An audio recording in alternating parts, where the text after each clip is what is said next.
Assalamualaikum warahmatullahi wabarakatuh. Saya Mia Alfiandari dari kelompok 2. Di sini saya akan menjelaskan materi yang pertama, yaitu tentang hubungan ulama Timur Tengah dengan Kepulauan Nusantara abad ke-17 dan 18. Yang pertama masuknya Islam dan hubungan antara Nusantara dan Timur Tengah. Hubungan antara pulau dan Timur Tengah memiliki sejarah yang panjang. Memang hubungan keduanya itu dimulai dengan perdagangan antara bangsa Arab, Persia, dan Cina. Kapal dari perdagangan Islam ke Cina juga telah mencapai Nusantara jauh sebelum Islam muncul.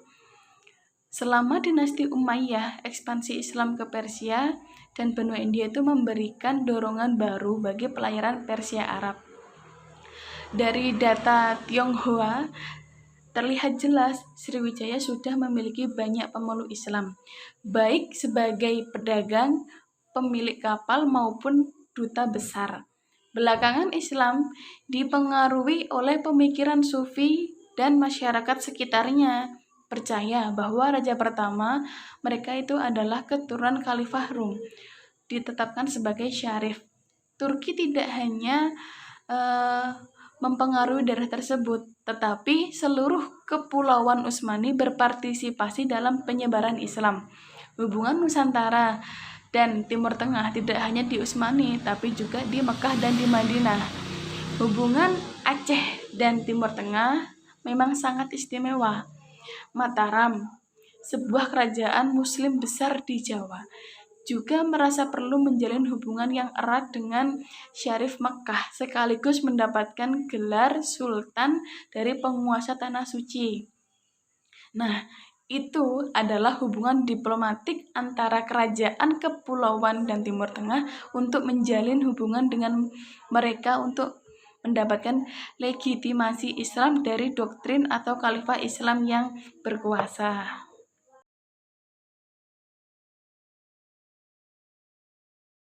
Kedua, jaringan ulama di Haramain abad ke-17. Mekah dan Madinah biasanya itu disebut Haramain dan menempati tempat yang sangat istimewa dalam kehidupan masyarakat Islam. Ia menegaskan Mekah ibarat tempat pertemuan internasional yang berasal dari lembaga pendidikan di luar Mekah karena bersatu dan terintegrasi. Meski Ibnu Battuta menjelaskan biografi tokoh-tokoh yang ada, ia tidak menjelaskan proses ilmiah yang terjadi saat itu. Ketika murid Quraisy yang paling terkenal yaitu Ibrahim Al-Kulani belajar di berbagai bagian Timur Tengah dan ia memulai karirnya di Madinah. Jaringan ulama Nusantara itu tersebut dipromosikan secara besar-besaran. Belum ada keterangan pasti berapa mahasiswa yang ada di Universitas Kulani. Yang pasti, semua sarjana saat itu adalah mahasiswa Universitas Kulani yang ternama. Di antara mahasiswa-mahasiswa yang berperan sebagai ulama yang paling terkenal adalah Ahmad Al-Nakli, Muhammad Abdul Hadi Al-Sindi, Abdullah bin Salim Al-Basri, Ishaq bin Jaman Al-Yamani, Al-Singki, dan Al-Makassari. Yang ketiga, jaringan ulama pada abad ke-18. Kepemimpinan kini telah dialihkan kepada murid-muridnya, rekan-rekannya yang berprestasi. Muhammad Hayat bin Ibrahim Sindi Hanafi adalah sosok yang sangat penting dalam generasi penerus jaringan ulama karena bisa dibandingkan dengan Muhammad bin Abdul Wahab yang terkenal. Hampir bisa dipastikan dia mendapatkan itu dari Muhammad Hayat. Meski terdapat kaitan doktrinal yang jelas di antara mereka, tidak ada bukti bahwa Muhammad Hayat secara langsung bertanggung jawab menghasut Abdul Wahab yang menyebarkan gerakan radikal. Selain Abdul Wahab, santri Hayat juga tak kalah pintar. Mereka adalah Muhammad Ibnu atau santri yang biasa kita sebut Al-Samani. Al-Samani sering berhubungan dengan Muhammad Al-Bakri.